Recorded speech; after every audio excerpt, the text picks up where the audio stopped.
In the vast expanse of the galaxy, where civilizations rise and fall like waves upon cosmic shores, there exists a truth that even the most advanced species struggle to comprehend.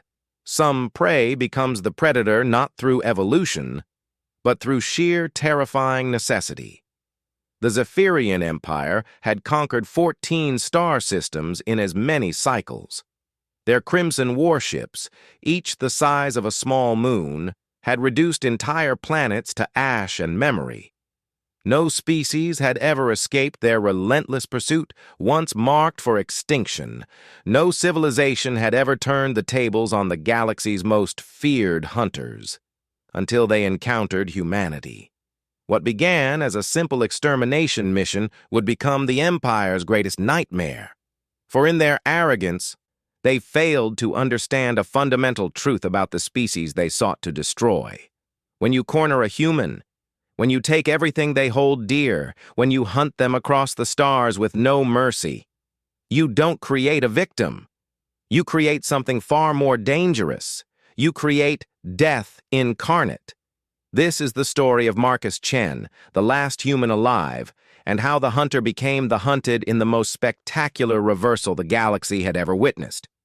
This is the tale of how one man's relentless pursuit of vengeance transformed him into something that even the galaxy's apex predators would learn to fear.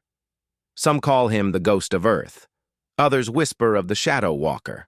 But the Zephyrians who survived their encounters with him know him by only one name, the Grim Reaper. And death, as they would learn, is patient. Death is persistent, and death always collects what is owed. Marcus Chen had been running for 3 years, 2 months, and 17 days when he finally stopped counting. The escape pod's emergency beacon had died somewhere near the Kepler 442 system, its final electronic wheeze echoing through the cramped cockpit before silence claimed the vessel entirely. Outside the reinforced viewport, the cosmic ballet of stars continued its eternal dance, indifferent to the human tragedy playing out in the small craft that drifted between worlds like a metallic coffin. His hands, once steady enough to perform microsurgery on quantum processors, now trembled as they traced the faded photograph tucked into the control panel's corner. Sarah's smile looked back at him, frozen in time, her eyes bright with the laughter they'd shared during their last morning together on Earth. Little Emma sat perched on her mother's shoulders, gap-toothed grin wide as the Pacific horizon behind them. They were ash now, along with everything else. The memory crashed over him like it had countless times before, dragging him back to that terrible morning when the sky caught fire. He'd been in his laboratory beneath the Cascade Mountains, 300 meters underground, when the first Zephyrian dreadnought broke through Earth's atmosphere. The mountain had shaken like a struck bell, and emergency klaxons had screamed through the research facility's corridors as Dr. Marcus Chen, xenobiologist and theoretical warfare specialist, realized that all his worst predictions were coming true. The Zephyrians hadn't come to negotiate. They'd come to erase. By the time he'd reached the surface, riding the emergency lift through collapsing shaft walls, the world was already ending. The aliens' crimson ships hung in the sky like bloody tears, their undersides glowing with the terrible light of planet-killer weapons. Cities vanished in flashes of superheated plasma. Oceans boiled away into steam clouds that painted the dying sky in shades of gray and black. He'd managed to reach the spaceport through streets littered with the dead and dying, his security clearance getting him aboard one of the last evacuation ships. But even as the transport broke atmosphere, he'd known it was too late. The residential districts where his family lived had been among the first to burn. The Zephyrians had been thorough. Of Earth's 8 billion inhabitants, fewer than 10,000 had escaped the initial bombardment. And in the months that followed, even those scattered survivors were hunted down across the galaxy with methodical precision. The aliens wanted no loose ends, no witnesses, no one left to remember what humanity had been. Marcus had lasted longer than most. His background in xenobiology had given him insights into Zephyrian psychology and physiology that proved invaluable for staying hidden. He'd learned to mask his heat signature, to move through systems using freight routes and abandoned mining tunnels, to trade information and salvaged technology for passage on ships whose captains asked no questions. But the Empire was patient, and their resources seemed limitless. For every clever escape he managed, they adapted. For every hideout he thought secure, they eventually found. The net was closing, inch by inexorable inch, and Marcus knew that eventually, even his luck would run out. The proximity alarm jolted him from his dark reverie. 3 ships had dropped out of hyperspace at the edge of the system, their signatures immediately recognizable on his scanner display. Zephyrian hunter-killers, smaller than the dreadnoughts but no less lethal, their sleek hulls designed for pursuit and capture of individual targets. They'd found him again. Marcus's fingers flew over the controls, bringing the escape pod's engines online despite the risk of detection. The little craft had been running silent for 6 hours, drifting on momentum alone while he tried to plot his next move. But stealth was a luxury he could no longer afford. The first energy blast seared past his starboard side, close enough that he could feel the hull's temperature spike through the thin walls. The Zephyrians weren't bothering with their usual cat-and-mouse routine this time. They meant to end this chase here and now. He threw the pod into a spiraling dive toward the system's inner planets, pushing the engines well beyond their safety parameters. The craft's frame groaned in protest, and warning lights painted the cockpit in angry reds and yellows, but Marcus ignored them all. He'd learned long ago that survival often meant accepting risks that would have terrified his younger self. The hunter-killers followed, their superior speed allowing them to close the distance, despite his head start. More energy blasts lit up the space around him, each one closer than the last. His pursuers were playing with him, Marcus realized. They could have vaporized his tiny craft with a single volley from their main guns, but they wanted him alive. The Zephyrian High Command had questions for the last human, and dead men told no tales. That knowledge gave him hope, slim though it was. As long as they needed him breathing, he had a chance. The third planet in the system loomed ahead, a barren world of red sand and ancient impact craters. No atmosphere to speak of, no life signs, nothing that would normally interest anyone. But Marcus had spent 3 years learning to find value in the forgotten corners of the galaxy, and his sensors had detected something the Zephyrians might have missed. Deep beneath the planet's surface, his instruments registered a vast network of tunnels and caverns, remnants of some long-extinct civilization's mining operations. If he could reach them, if he could lose his pursuers in those labyrinthine depths, he might buy himself enough time to figure out his next move. The escape pod screamed through the thin upper atmosphere, its hull glowing cherry red from friction heat. Behind him, the hunter-killers followed more cautiously, their pilots likely cursing the human's reckless disregard for his own safety. But Marcus had passed the point where caution mattered. 3 years of running had taught him that sometimes the most dangerous choice was also the only one that offered real hope. The landing was more controlled crash than planned descent. The pod hit the planet's surface at a shallow angle, skipping like a stone across the powdery red sand, before finally grinding to a halt against the base of a weathered cliff face. Emergency systems flooded the cockpit with flame-retardant foam as Marcus fought to maintain consciousness through the brutal deceleration.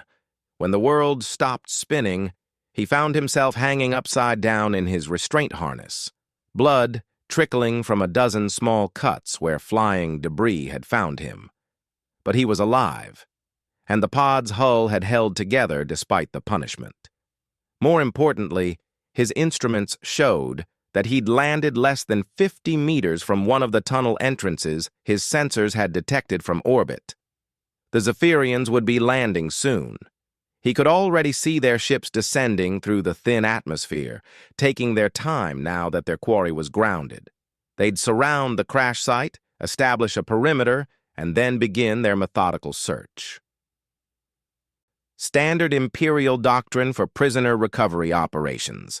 But Marcus had no intention of being recovered. He stripped the pod of everything useful: emergency supplies, medical kit, the small plasma pistol from the survival locker, and most importantly, the portable computer core that contained 3 years' worth of accumulated intelligence on Zephyrian operations.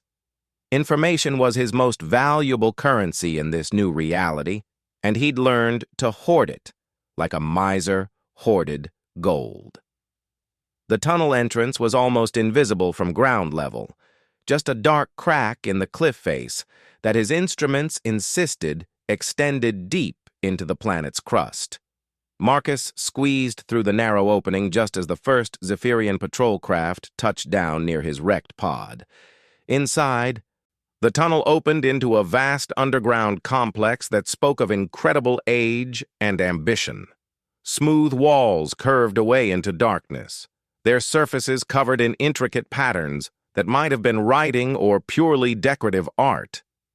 The air was thin, but breathable, maintained by some miracle of ancient engineering that had outlasted the civilization that created it. Marcus activated his flashlight and began moving deeper into the complex, following passages that branched and twisted like the veins of some enormous organism. Behind him, he could hear the sounds of the Zephyrian search beginning: heavy boots on stone, shouted orders in their harsh, clicking language, the whine of energy weapons being powered up for use. They'd find the tunnel entrance soon enough. The Zephyrians were many things, but stupid wasn't one of them. But this labyrinth was vast, and Marcus had advantages his pursuers lacked. He knew these tunnels existed because he'd studied the planet's geological surveys during his approach. More importantly, he understood that 3 years of constant flight had changed him in ways he was only beginning to recognize. The old Marcus Chen, the comfortable academic who'd worried about tenure reviews and research funding, was gone. In his place was something harder, something that had learned to think like a predator even while being hunted like prey. He'd studied his enemies obsessively, learning their tactics, their psychology, their weaknesses. Knowledge that he'd gathered not out of scientific curiosity, but out of the burning need for survival that had become the core of his existence. The sound of pursuit grew closer, echoing through the ancient passages as the Zephyrians entered the tunnel system. Marcus quickened his pace, following his instincts deeper into the planet's heart. Somewhere in this maze of forgotten stone, he would make his stand. Not because he thought he could win, but because running had taught him something his pursuers had never learned. Sometimes the hunted could become the hunter, if they were willing to pay the price in blood and conscience that transformation demanded. And Marcus Chen, the last human alive, was finally ready to pay that price in full. The tunnel stretched ahead of him into darkness, and for the first time in 3 years, Marcus smiled. Not the expression of a man who'd found safety, but the cold smile of a predator who'd finally chosen his killing ground. The Zephyrians wanted to catch him, but first, they'd have to survive what was waiting for them in the depths of this dead world. And Marcus had been learning during his long flight across the galaxy that survival was a lesson best taught with permanent consequences.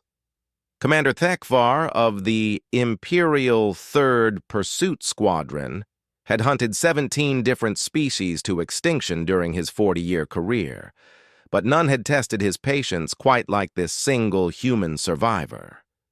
The creature had been running for over 3 standard years now, slipping through their grasp time and again through a combination of cunning, desperation, and what Thekvar had reluctantly come to recognize as genuine tactical brilliance. Most prey species broke mentally within months of beginning their flight. They made mistakes, took foolish risks, or simply surrendered to the inevitable. But not this one. If anything, the human seemed to grow more dangerous the longer the chase continued. Now, standing at the entrance to these ancient tunnels on this forgotten world, Thekvar studied the readings on his tactical display with growing unease. The underground complex was vast, far larger than initial scans had suggested. Hundreds of interconnected passages, multiple levels, countless hiding places where a single determined individual could hold off pursuit for weeks, or even months.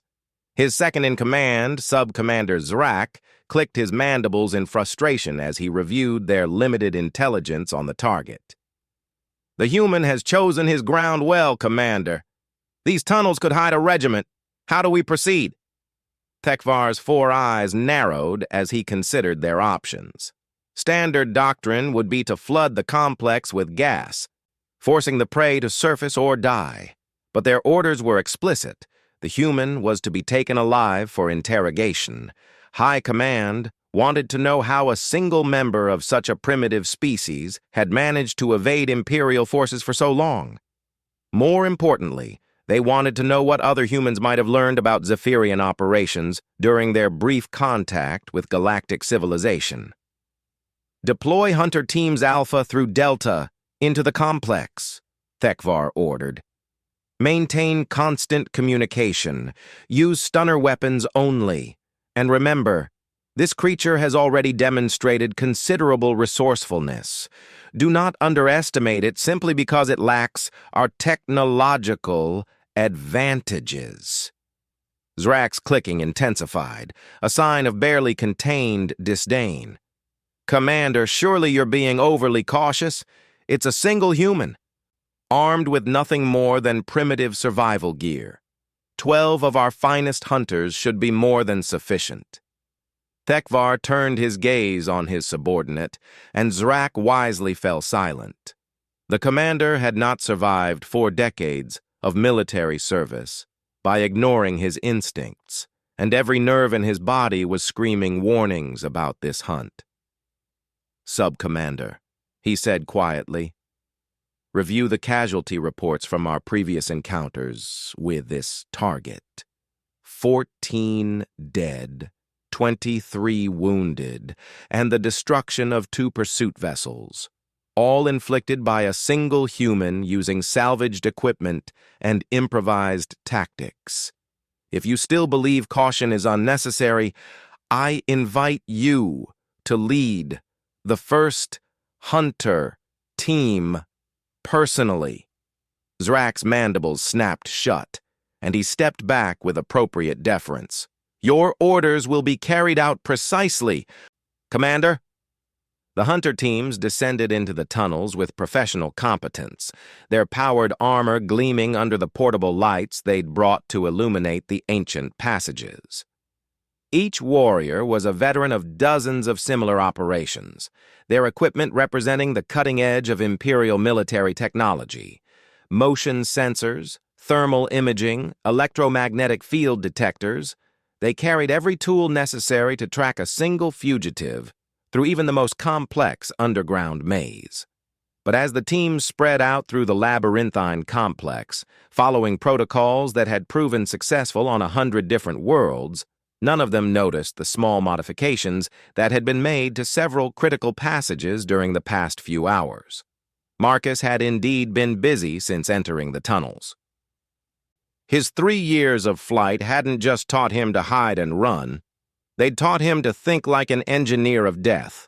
Every system he'd studied, every piece of Zephyrian technology he'd examined, every tactical manual he'd managed to acquire had been absorbed and analyzed with the focused intensity of a man who knew his life depended on understanding his enemies better than they understood themselves. The ancient civilization that had built this complex had been master engineers. Their work had endured for millennia, and more importantly, from Marcus's perspective, their construction methods included several features that could be turned to deadly advantage with the right knowledge and preparation. The first hunter team to trigger one of his modifications never knew what hit them. They'd been advancing through a straight corridor, thermal sensors sweeping ahead for any sign of human body heat, when their leader stepped on a pressure plate that had been carefully concealed beneath a thin layer of dust and debris. The ancient builders had designed sophisticated systems for sealing tunnel sections in case of emergency. Marcus had spent precious hours figuring out how to reactivate those systems using components salvaged from his escape pod's power core. The result was brutally effective. A section of ceiling that weighed several tons came crashing down with barely a second's warning, crushing 3 warriors instantly and trapping 2 more beneath the rubble. Commander Thekvar heard the screams over his comm system, followed by static, as the team's communication gear was destroyed in the collapse.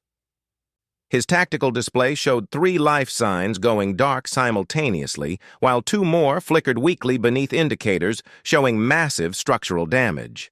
"Alpha Team, report!" he barked into his communicator, but only silence answered. From deeper in the complex came the sound of more falling stone, followed by the distinctive whine of energy weapons being discharged. Hunter Team Beta had encountered something that required them to open fire, but their communications had also gone silent moments after the shooting began. Thekvar's blood, already running cold, began to freeze in his veins as he realized what was happening. The human hadn't fled deeper into the tunnels to hide. He'd retreated to prepare the battlefield, turning the ancient complex into a weapon against his pursuers. "All teams, fall back to the entrance immediately," he commanded. "Repeat, all teams return to surface positions. We are aborting this operation." But it was already too late for Hunter Team Gamma. They'd penetrated deepest into the complex, following what appeared to be the human's trail through a series of interconnected chambers.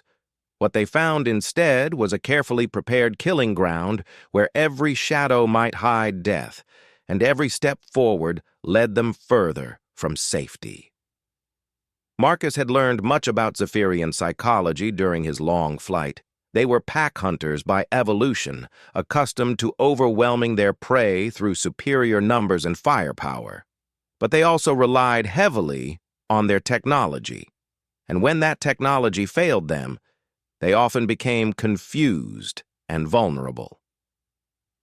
The electromagnetic pulse device he'd constructed from his escape pod's navigation computer was crude but effective.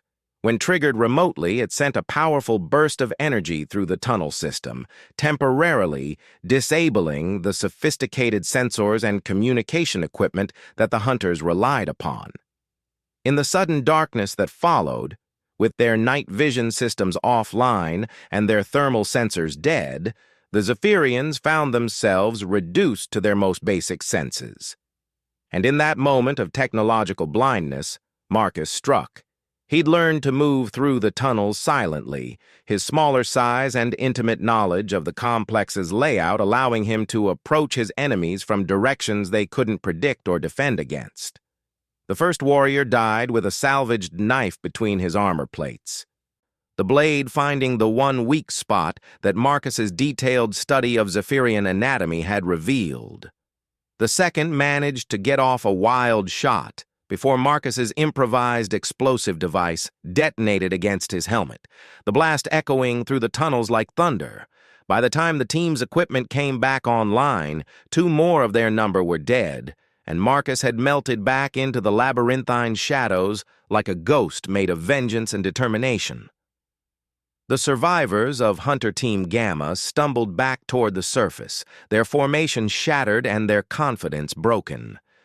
They'd entered the tunnels as predators, confident in their superiority and certain of their prey's eventual capture. They emerged as broken, terrified creatures who jumped at every shadow and started at every sound. Commander Thekvar stood at the tunnel entrance, watching his elite warriors emerge one by one, and felt something he hadn't experienced in decades of military service. Genuine fear. Not fear of death, which was an occupational hazard he'd long accepted, but fear of the unknown. Fear of an enemy who fought by rules he didn't understand, using methods that turned every assumption about warfare on its head. The human had killed 8 of his hunters and wounded 4 more, using nothing but salvaged equipment, improvised weapons, and an understanding of the tunnel system that bordered on supernatural. More disturbing still, the creature had done it all without leaving so much as a clear footprint for them to follow. "Commander," Sub-Commander Zrak approached hesitantly, his earlier arrogance replaced by barely concealed terror. "The tunnel complex is extensive, and the human has had hours to prepare additional traps.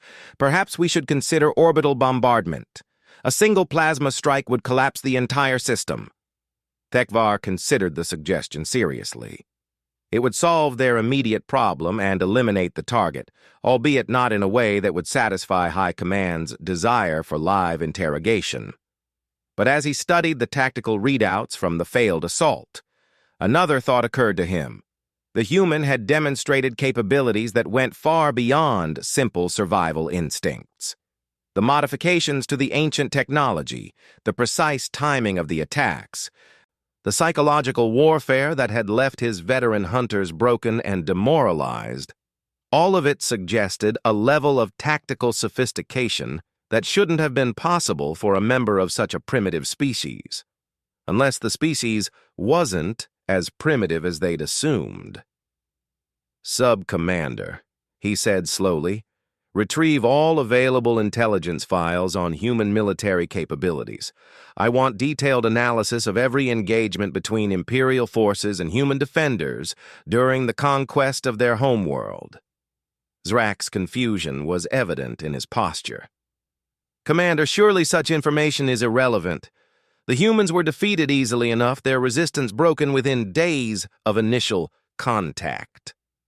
But Thekvar was already accessing his command console, pulling up files that he'd dismissed as unimportant during the initial campaign.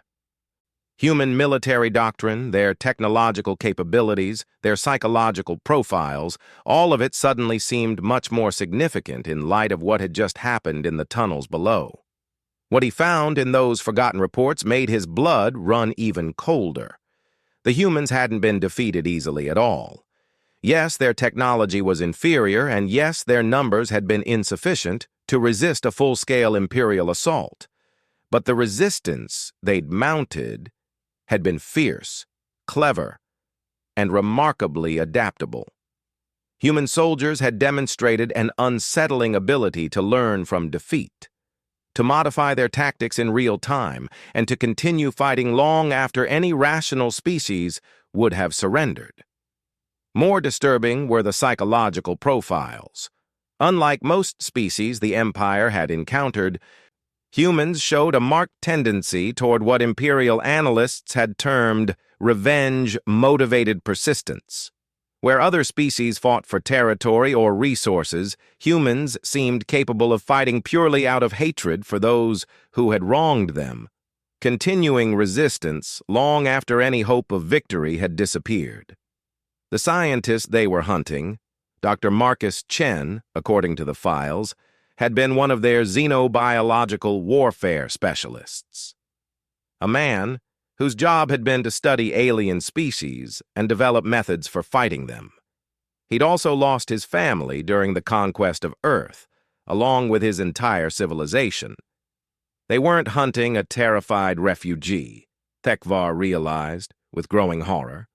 They were hunting a military specialist who'd spent 3 years studying them, learning their weaknesses, planning his revenge. A creature motivated not by the desire to survive, but by the need to make them pay for what they'd taken from him. And they'd cornered him in a place where he'd had time to prepare, where their technological advantages were minimized, where every rule of conventional warfare could be discarded in favor of something far more primitive and deadly. From the depths of the tunnel complex came a new sound: laughter. Human laughter, echoing up through the stone passages, with a quality that made every Zephyrian warrior take an involuntary step backward. It was the laughter of a predator who'd finally trapped his prey exactly where he wanted them. Commander Thekvar looked at his remaining forces, 18 warriors out of the 30 he'd brought to this cursed world, and made a decision that would have been unthinkable just hours earlier. "Signal the fleet," he ordered. "Request immediate reinforcements, full battalion strength with siege equipment and underground warfare specialists." "Sir?" Zrak's voice cracked with disbelief. "A full battalion? For one human?" Thekvar turned toward the tunnel entrance, where that terrible laughter still echoed from the depths, like the voice of death itself. "Sub-Commander," he said quietly, "I don't think we're hunting a human anymore. I think we're dealing with something else entirely, something that 3 years of running has transformed into the kind of predator that gives nightmares to apex predators." The laughter stopped abruptly, leaving only silence from the tunnels below. But somehow, that silence was even more terrifying than the sound that had preceded it. In the depths of the ancient complex, Marcus Chen checked his remaining supplies and settled in to wait. The first phase of his plan had gone better than he'd dared hope. The Zephyrians would be back, probably in greater numbers and with better equipment. But that was fine. He'd been studying them for 3 years, and he'd learned that even apex predators had weaknesses when they were pulled out of their element and forced to fight on unfamiliar ground. And this was his ground now. Every tunnel, every chamber, every hidden passage was a weapon waiting to be used. The ancient builders had designed this place to last forever, and Marcus intended to turn their legacy into something that would teach the galaxy's greatest hunters what it truly meant to be afraid. The chase was far from over, but for the first time since Earth died, Marcus Chen wasn't the one being hunted. Now he was hunting back. The reinforcements arrived 67 hours later, and with them came Fleet Admiral Korvek, the architect of humanity's extinction and commander of the Empire's most feared military formation.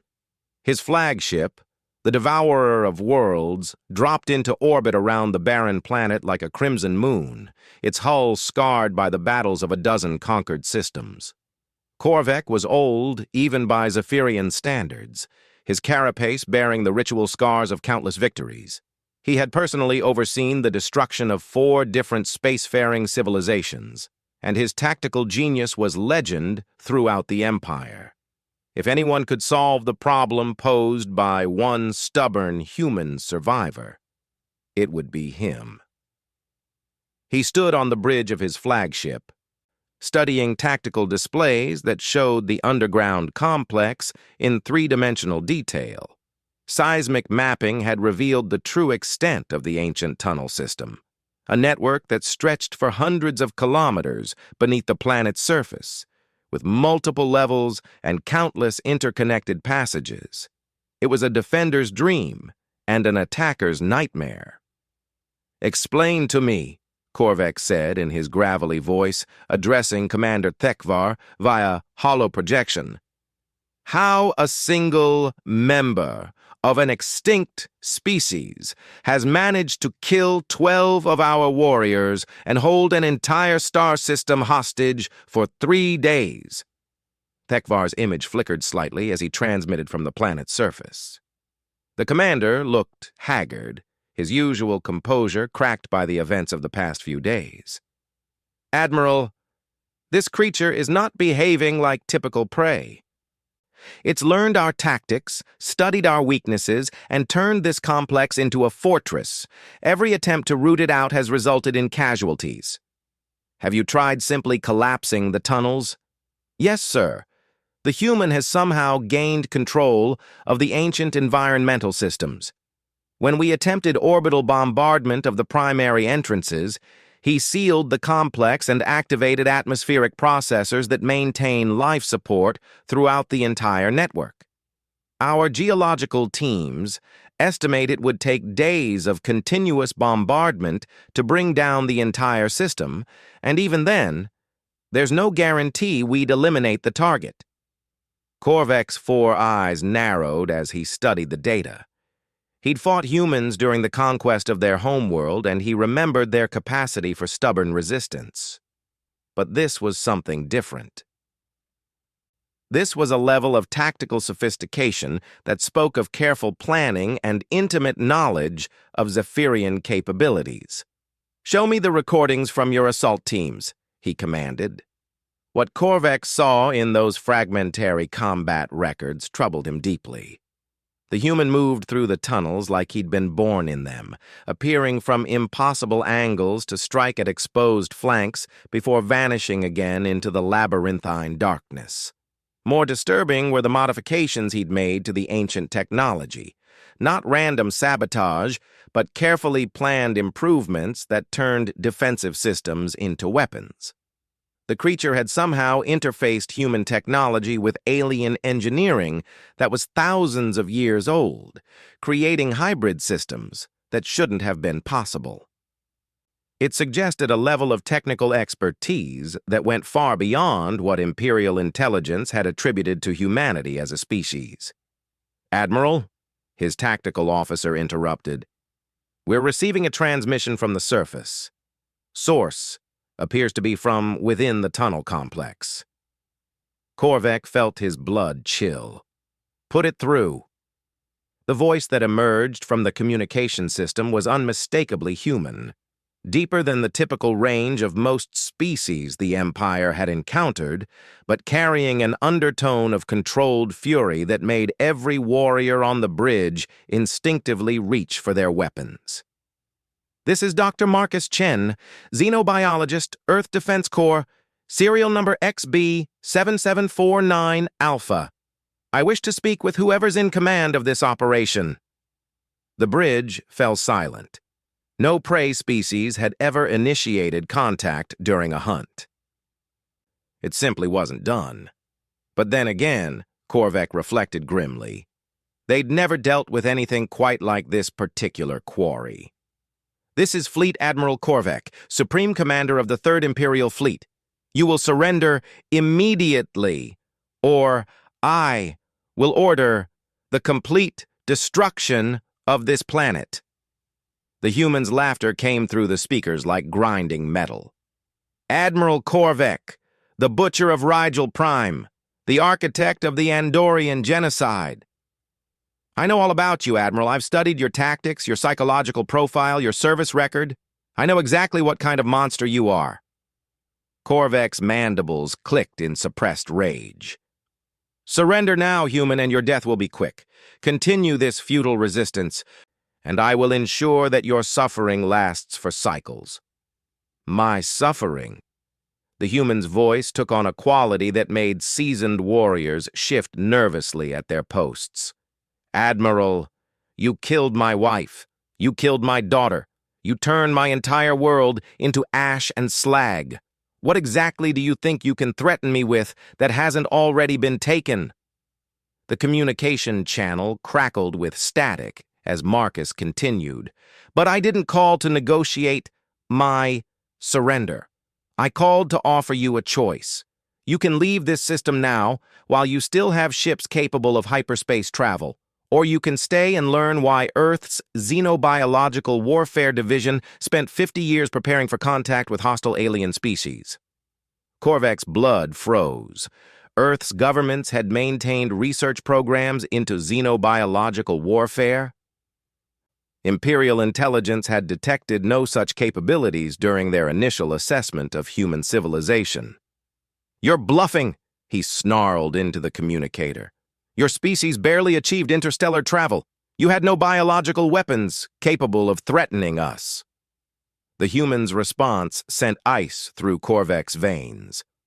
"Admiral, I spent 15 years developing countermeasures against theoretical alien invaders. 15 years studying every possible physiological weakness that carbon-based life might exhibit. And for the past 3 years, I've been field testing those theories on every Zephyrian I could get my hands on. On the tactical display, new contacts began appearing throughout the star system. Ships dropping out of hyperspace at random coordinates, their signatures matching Imperial military vessels. But as the sensor officers began tracking the new arrivals, confused reports started flooding in. "Admiral, the new contacts aren't responding to standard identification protocols." "Sir, we're detecting massive life support failures aboard the approaching vessels." "Admiral, these readings don't make sense. The ships appear to be crewed, but the biosignatures are wrong somehow." Korvac stared at the tactical display as the truth began to dawn on him.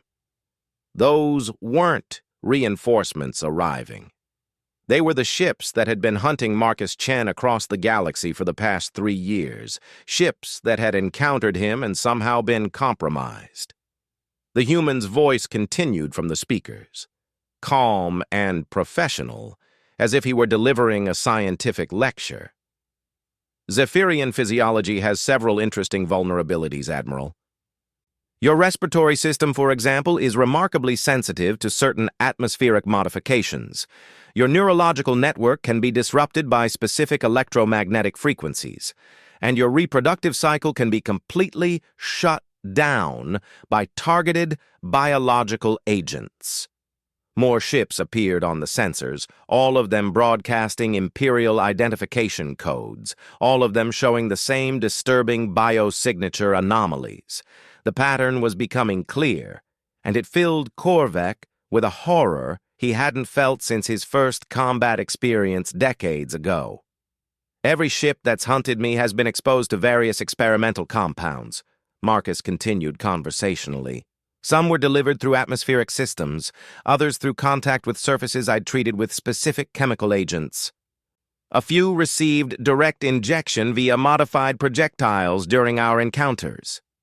Korvac found his voice, though it came out as barely more than a whisper. "What have you done?" "I've been conducting the largest xenobiological warfare field test in galactic history," Marcus replied. 3 years of research, Admiral.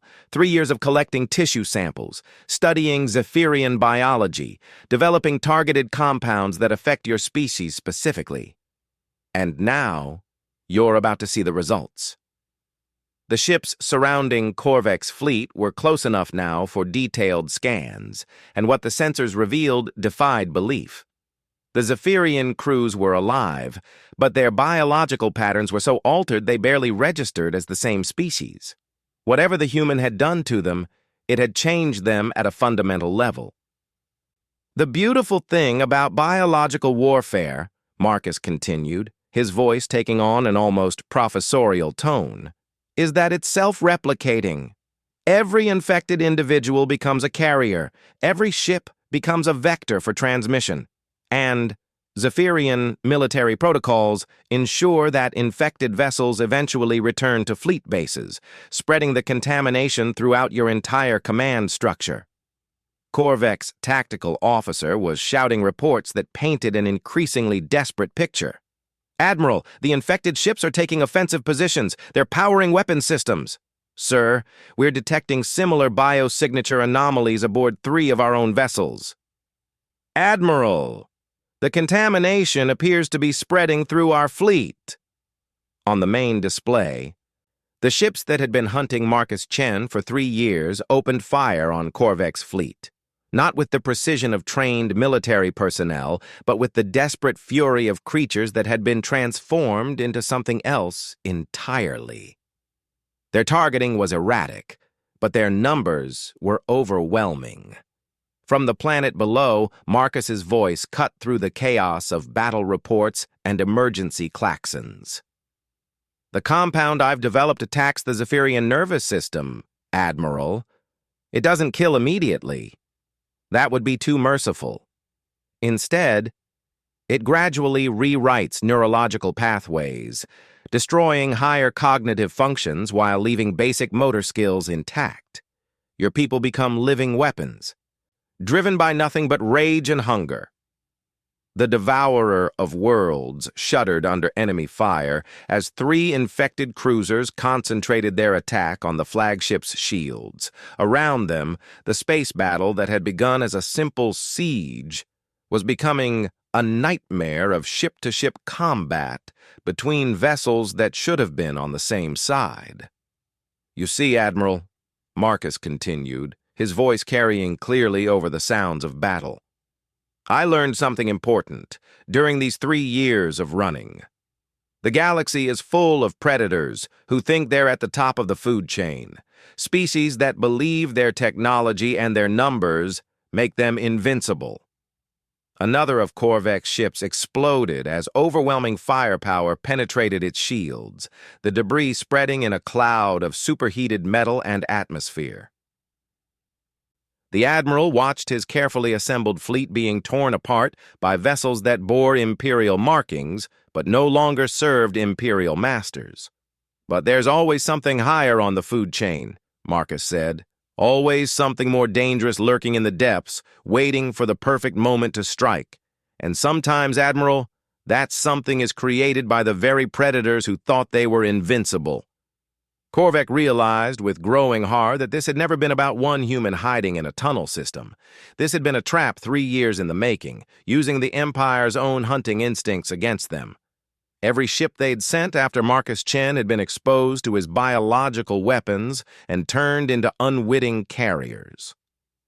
Every crew that had encountered him had been infected and transformed into weapons aimed at the heart of the Imperial fleet. The human hadn't been running from them at all.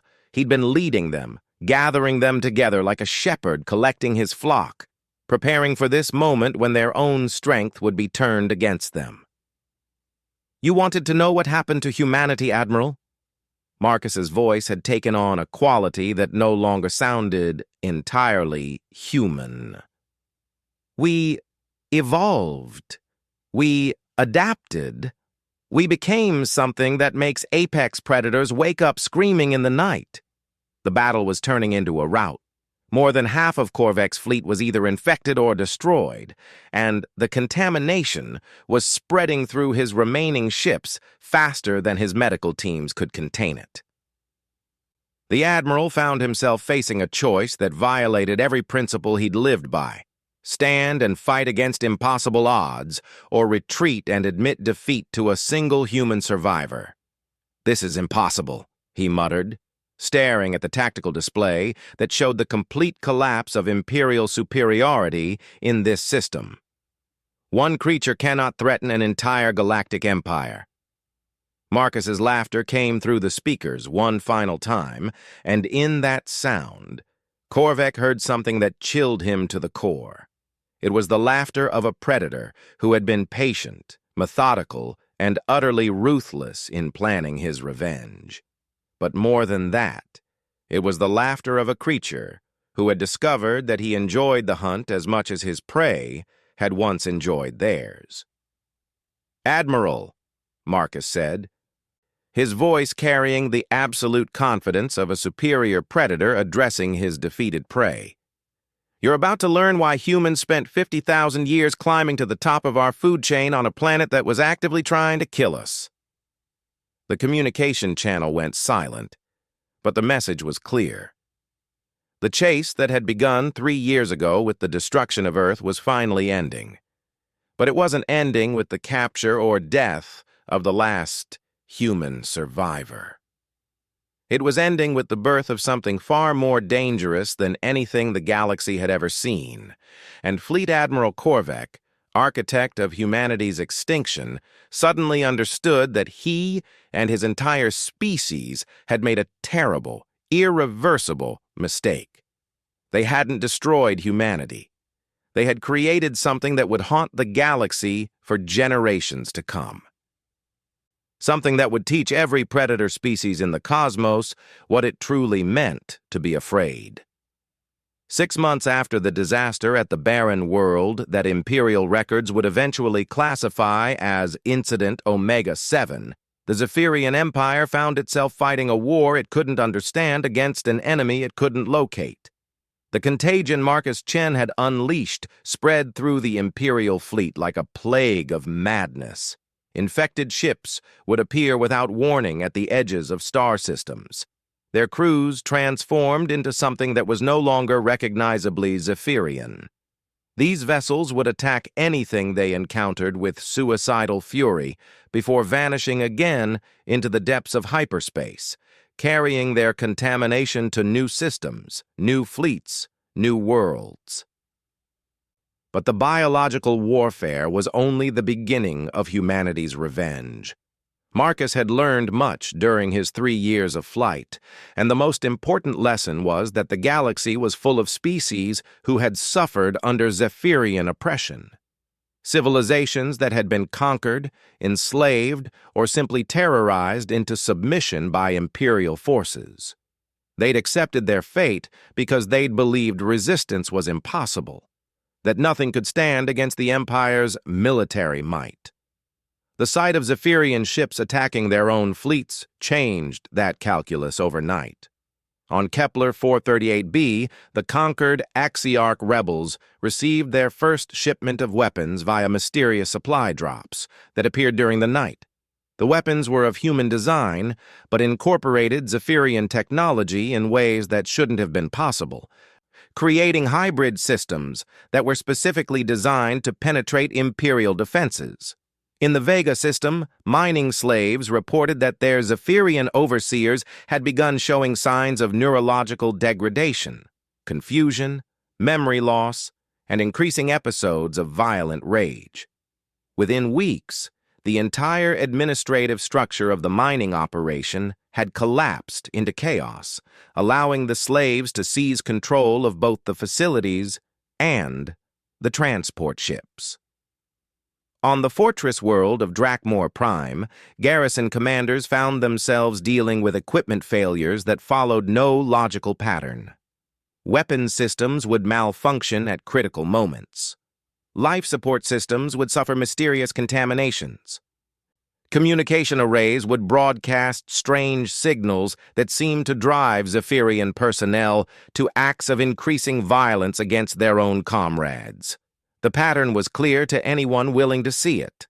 Someone with intimate knowledge of Imperial operations was conducting a systematic campaign of sabotage and psychological warfare across dozens of star systems simultaneously. Someone who understood Zephyrian technology well enough to turn it against its creators, and who had access to resources that should have been impossible for a single individual to command. High Command's response was predictable. They dispatched more ships, more troops, more resources to hunt down what they still believed was a single human survivor hiding somewhere in the outer systems. They increased security protocols, implemented new identification procedures, and established quarantine zones around infected systems. But Marcus Chen was no longer hiding in the outer systems. He was everywhere and nowhere, a ghost in the machine that had learned to turn the Empire's own infrastructure into a weapon against itself. The breakthrough had come during his 4th month in the ancient tunnel complex. While exploring the deepest levels of the underground network, he discovered something that changed everything. An intact data storage facility, belonging to the civilization that had built the complex millennia ago. The architects, as Marcus came to call them, had been a species devoted to the pursuit of knowledge above all else. Their databanks contained detailed information about dozens of spacefaring civilizations, including biological and technological specifications that spanned thousands of years of galactic history. More importantly, they'd maintained detailed records of the various species that had passed through their territory, including comprehensive physiological and psychological profiles. Among those records, Marcus had found complete files on the Zephyrian Empire dating back to their first expansion beyond their home system. The architects had studied them with scientific thoroughness, documenting their strengths, their weaknesses, their military doctrine, and their social structure with the methodical precision of natural historians cataloging a particularly dangerous predator species. But the most valuable discovery had been the architect's advanced manufacturing facilities. Hidden deep beneath the planet's surface and still functional after all these centuries, the ancient aliens had been master engineers, capable of creating technology that interfaced seamlessly with biological systems. With their equipment, Marcus had been able to manufacture biological agents far more sophisticated than anything he could have developed with salvaged components. He'd also found something else in the architect's records: evidence that humanity wasn't the first species to suffer complete genocide at Zephyrian hands. Over the millennia, the Empire had wiped out dozens of civilizations, always following the same pattern of total extermination followed by methodical hunting of survivors. But the architects had left him more than just information. They'd left him a gift that was only now beginning to show its full potential. The manufacturing facility wasn't just capable of producing biological weapons. It could create perfect synthetic organisms designed to carry out specific tasks, artificial life forms that could pass for members of any species in the architect databases, including Zephyrians themselves. Marcus had spent months learning to use the ancient technology, creating sleeper agents that were biologically indistinguishable from native Zephyrians, but programmed with human memories, human knowledge, and human determination to see the Empire burn. These synthetic infiltrators had been inserted into Imperial society through carefully orchestrated encounters with patrol ships and garrison forces. To the Zephyrians who encountered them, they appeared to be refugees from conquered worlds, survivors who had been overlooked during various genocide campaigns. Their stories were believable because Marcus had crafted them from the real histories of extinct civilizations, and their physiological markers were perfect because they'd been grown using genuine Zephyrian genetic templates. But beneath their alien exteriors, they carried human consciousness uploads, digital ghosts of Earth's best and brightest, preserved in quantum storage cores that Marcus had salvaged from his homeworld's ruins during his years of flight. Scientists, engineers, military strategists, and intelligence operatives who had died with their planet but lived on as digital entities dedicated to a single purpose: the complete destruction of the Zephyrian Empire. These synthetic agents had infiltrated Imperial society at every level over the course of several months. Some had been accepted into military units as replacement personnel. Others had found positions in research facilities, manufacturing centers, and even governmental administrative offices. All of them had waited patiently for the signal to begin their true mission. That signal had come during the battle over the barren world, transmitted through quantum entanglement communications that the Zephyrians couldn't detect or intercept. In a single coordinated moment, hundreds of sleeper agents across dozens of star systems had activated simultaneously, beginning a campaign of sabotage and subversion that struck at the very heart of Imperial power. The beauty of the plan was its subtlety. The synthetic agents didn't conduct obvious attacks that could be easily identified and countered. Instead, they introduced small errors into manufacturing processes, slightly altered equipment maintenance schedules, and made tiny modifications to software systems that would cause failures at the worst possible moments. A battleship's main guns would malfunction during crucial engagements because someone had introduced microscopic flaws into the power coupling systems during routine maintenance. A garrison commander would make increasingly erratic decisions because his food supply had been contaminated with compounds that gradually affected Zephyrian neurochemistry. A research facility would suffer a catastrophic containment breach because safety protocols had been subtly modified to create exactly the right conditions for disaster. Each individual incident could be dismissed as accident or coincidence, but taken together, they painted a picture of systematic sabotage on a scale that should have been impossible for any single entity to orchestrate. The psychological effect on the Empire was devastating. Zephyrian society was built on absolute confidence in their technological superiority and military dominance. When that technology began to fail consistently, when their military forces found themselves fighting battles they couldn't win against enemies they couldn't identify, the entire social structure began to crack under the pressure. Paranoia spread through the imperial hierarchy like a contagion. Officers began to suspect their subordinates of treachery. Research teams questioned the loyalty of their colleagues. Even family units found themselves torn apart by suspicion and fear as the very foundation of Zephyrian civilization came under assault from within. And at the center of it all was Marcus Chen, no longer the terrified refugee who had fled Earth's destruction 3 years earlier. The ancient architect facilities had provided him with capabilities that bordered on godlike, the ability to create life, to modify existing organisms, to interface directly with technology that spanned galactic civilizations. But more than the technology, it was the knowledge contained in the architect databases that had truly transformed him. He now understood the full scope of Zephyrian atrocities across the millennia. He knew about species that had been exterminated so thoroughly that even their names were lost to history. He had access to the complete records of an empire built on the bones of countless civilizations, and he had decided that such an empire deserved to face the same extinction it had visited upon so many others. The war he was fighting wasn't about territory or resources or political control. It was about justice on a cosmic scale, carried out by someone who had been given the tools to make gods weep and empires tremble. From his hidden base, deep beneath the surface of the ancient world, Marcus watched the reports flooding in from across the galaxy.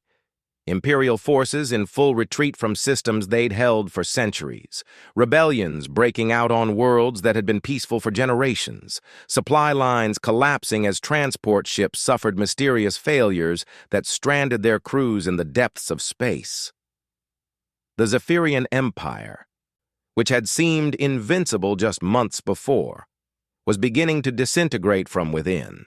And the most terrifying part, from the Imperial perspective, was that they still didn't truly understand what they were fighting against. They thought they were dealing with a single human survivor who had somehow gained access to advanced biological weapons. They had no idea that they were facing the concentrated fury of every civilization they'd ever destroyed, channeled through technology that could reshape reality at the molecular level. Marcus smiled as he reviewed the latest intelligence reports from his synthetic agents. The smile was no longer entirely human. Months of interfacing with architect technology had begun to change him in ways that went deeper than mere biology. But the core of what he'd become remained focused on a single, unwavering purpose.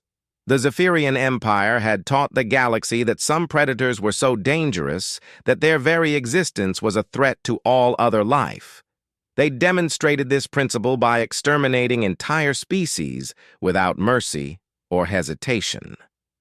Now Marcus Chen, the last human in the universe, was about to teach them that sometimes the most dangerous predator was the one you created through your own cruelty and arrogance.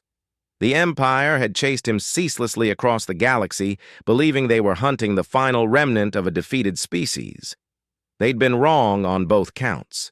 They weren't hunting a remnant.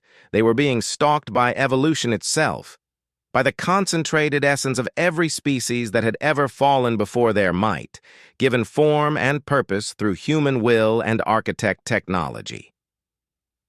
And they weren't dealing with something defeated. They were facing something that had been forged in the fires of absolute loss and emerged harder, deadlier, and infinitely more determined than anything the galaxy had ever seen. The real war was just beginning. And for the first time in their history, the Zephyrians were going to learn what it felt like to be prey. Marcus turned his attention to the next phase of his plan, his transformed consciousness already calculating the moves necessary to bring down an empire that had stood for millennia. In the depths of space, his synthetic agents continued their patient work of destruction, each small act of sabotage bringing the mighty Zephyrian war machine closer to complete collapse. The galaxy would soon learn a new truth, that somewhere in the darkness between the stars, death itself had taken human form and declared war on those who dealt in extinction. And death, as the Empire would discover, was far more patient and infinitely more creative than they had ever imagined. 2 years after the fall of the last Zephyrian stronghold, the galaxy had learned to whisper a new name with the reverence once reserved for natural disasters and cosmic phenomena: the Architect of Ending. No one knew his true identity, though fragments of intercepted communications suggested he had once been human. The species that had been wiped out in what galactic historians now called the Last Genocide, the final act of Zephyrian expansion before their own extinction began. Some claimed he was a ghost, the digital consciousness of an entire dead civilization given form through technology beyond current understanding. Others insisted he was something far more dangerous, evolution itself, taking conscious form to correct what it saw as an imbalance in the cosmic order. But in the deepest levels of the ancient architect complex that had become his fortress and factory, Marcus Chen knew exactly what he was. He was the last human in the universe, and he had become something that even he sometimes didn't fully recognize. The transformation had been gradual but inexorable. Years of interfacing with architect technology had changed him at the molecular level, rewriting his DNA to incorporate elements that allowed seamless integration with systems designed by minds that thought in dimensions human consciousness had never been meant to comprehend. His body had become a hybrid of organic tissue and artificial enhancements, while his mind had expanded to encompass the stored knowledge of dozens of extinct civilizations. He could perceive electromagnetic spectrums that painted the universe in colors that had no names in any language.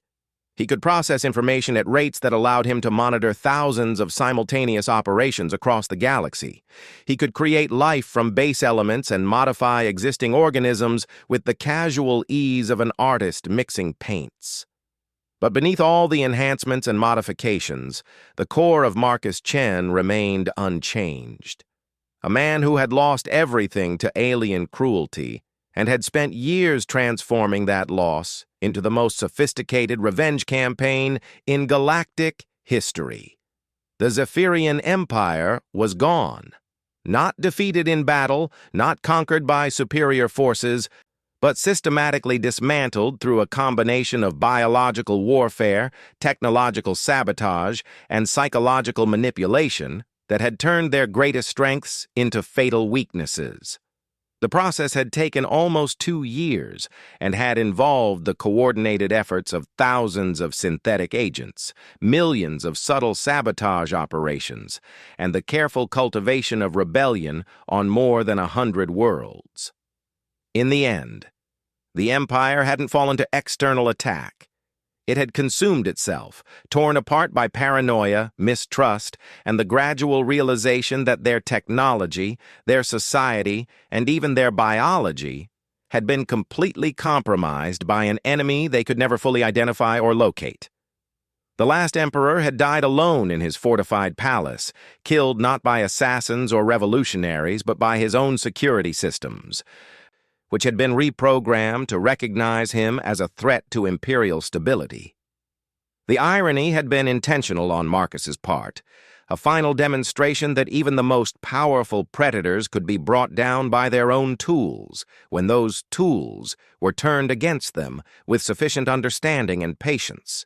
But the destruction of the Zephyrian Empire was only the beginning of Marcus's larger plan.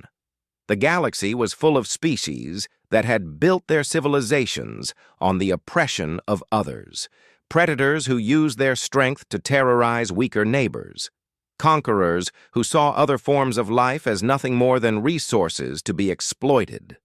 The hegemony of Aldebaran had enslaved 17 different species to work their mining operations. The corporate states of Vega had turned entire star systems into industrial complexes where indigenous populations were treated as disposable labor. The theocracy of Rigel had conducted purification campaigns that amounted to genocide against any species that didn't match their religious ideals. All of them had watched the fall of the Zephyrian Empire with a mixture of relief and terror. Relief that their greatest rival was gone, terror that something unknown and apparently unstoppable had been responsible for its destruction. They'd increased their security measures, reinforced their borders, and begun developing new weapons systems designed to counter biological warfare. None of it would help them when Marcus decided they had outlived their usefulness to galactic civilization. But first, there was other work to be done. More important work that required a different approach than the systematic destruction he'd visited upon the Empire. The synthetic agents he'd infiltrated into Zephyrian society hadn't been destroyed when their host civilization collapsed. Instead, they'd spread throughout the galaxy, carrying with them the digital consciousness uploads of Earth's brightest minds. Scientists, doctors, teachers, engineers, artists, the best of humanity, preserved in quantum storage cores and given new synthetic bodies that could pass for any species Marcus chose to create. These human ghosts had begun establishing themselves in the refugee populations that had emerged from the Empire's collapse. Former slaves, conquered populations, survivors of genocide campaigns, millions of beings who found themselves suddenly free, but without the infrastructure or knowledge necessary to rebuild their shattered civilizations. The synthetic humans helped them, not as conquerors or rulers, but as teachers and advisors who possessed the accumulated knowledge of dozens of spacefaring civilizations. They shared technology, provided medical assistance, helped establish new governmental systems based on cooperation rather than domination. To the galaxy's newly liberated populations, these helpful strangers were simply fortunate survivors who had managed to preserve knowledge through the dark years of imperial rule. They had no idea they were being guided by the digital ghosts of a species that had been extinct for years. Consciousness uploads that carried within them the best aspects of human civilization: creativity, empathy, scientific curiosity, and a stubborn refusal to accept that any problem was truly unsolvable.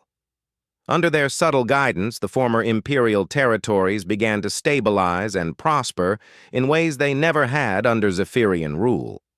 New trade networks emerged based on mutual benefit rather than exploitation. Scientific research resumed, with different species sharing knowledge instead of hoarding it for military advantage. Art and culture flourished as populations that had been suppressed for generations suddenly found themselves free to express their unique perspectives. It was the galaxy Marcus had dreamed of during his years of flight and hiding, a civilization built on cooperation and mutual respect rather than predation and fear. A cosmos where the strong protected the weak instead of exploiting them, where diversity was celebrated rather than eliminated, where the pursuit of knowledge served to benefit all species rather than just those with the power to enforce their will. But establishing this new order required constant vigilance against those who would seek to recreate the old patterns of dominance and oppression, and that meant Marcus had to continue his work as the galaxy's hidden guardian, the unseen force that eliminated threats before they could grow large enough to endanger the fragile peace he was creating. The corporate states of Vega discovered this when their board of directors began suffering from a mysterious neurological condition that left them incapable of making complex decisions. Within months, Their entire economic system collapsed as key personnel found themselves unable to coordinate the exploitation networks that formed the backbone of their civilization.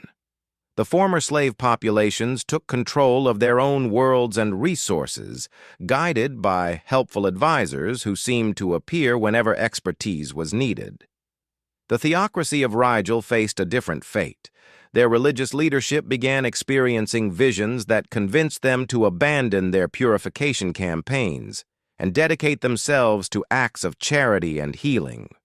Those who refused to embrace this new theological direction found themselves facing equipment failures, communication breakdowns, and administrative chaos that made it impossible to coordinate military operations. Eventually, the more moderate elements of their society assumed control and began the long process of making amends to the species they'd previously persecuted. Each intervention was carefully planned to minimize casualties while maximizing the disruption of oppressive power structures. Marcus had learned during his campaign against the Zephyrians that the most effective way to destroy a predatory civilization wasn't through direct military action, but by turning their own systems against them in ways that appeared natural and inevitable. But there were some threats that required more direct action. The collective of Centauri had been observing the galaxy's transformation with growing alarm. Unlike the other predator species, they understood exactly what was happening. Someone with incredible technological capabilities was systematically eliminating or neutralizing every major threat to galactic peace. They'd begun preparing countermeasures, developing biological weapons designed to target the synthetic agents they'd identified in various refugee populations. Marcus became aware of their activities through his network of consciousness uploads, and for the first time since destroying the Zephyrian Empire, he prepared for direct confrontation with a major spacefaring civilization. The Centauri Collective prided themselves on being the galaxy's premier information brokers. They maintained vast databases containing detailed intelligence on every species, every government, and every significant individual in known space. Their agents were embedded in civilizations across the galaxy, and their communication networks could coordinate operations across hundreds of star systems simultaneously. But their greatest strength became their greatest vulnerability when Marcus decided they posed an unacceptable threat to his new galactic order. The attack, when it came, was unlike anything in military history. It didn't target ships or installations or personnel. Instead, it targeted information itself. Every database in collective territory simultaneously suffered catastrophic corruption.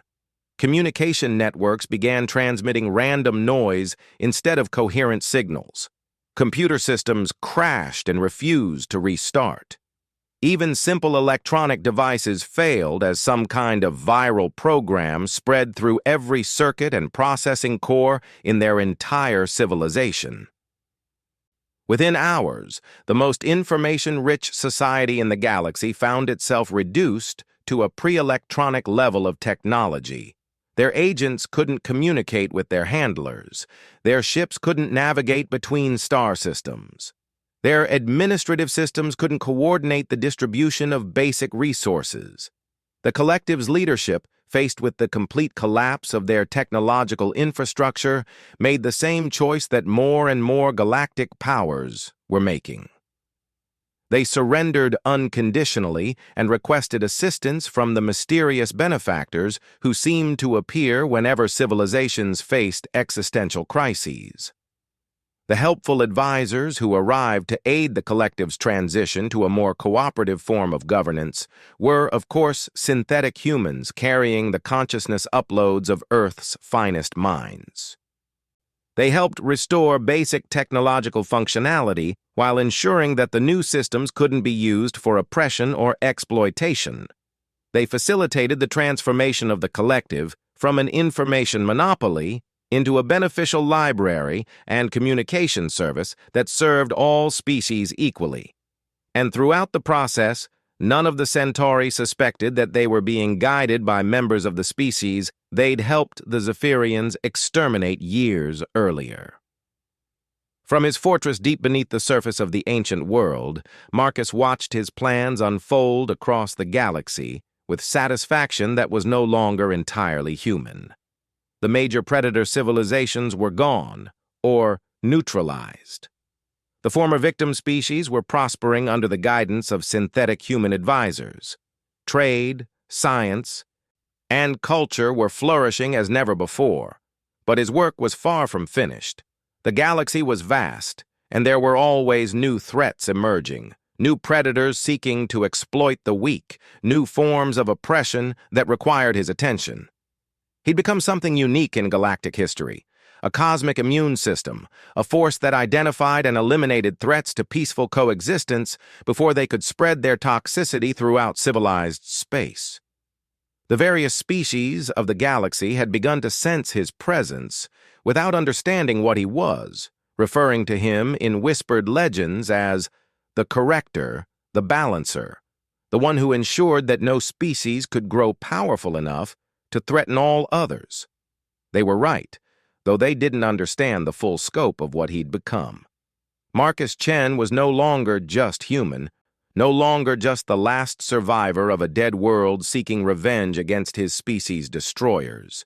He'd evolved into something that existed to preserve the balance between predator and prey on a galactic scale, ensuring that never again would the strong be allowed to exterminate the weak without consequence.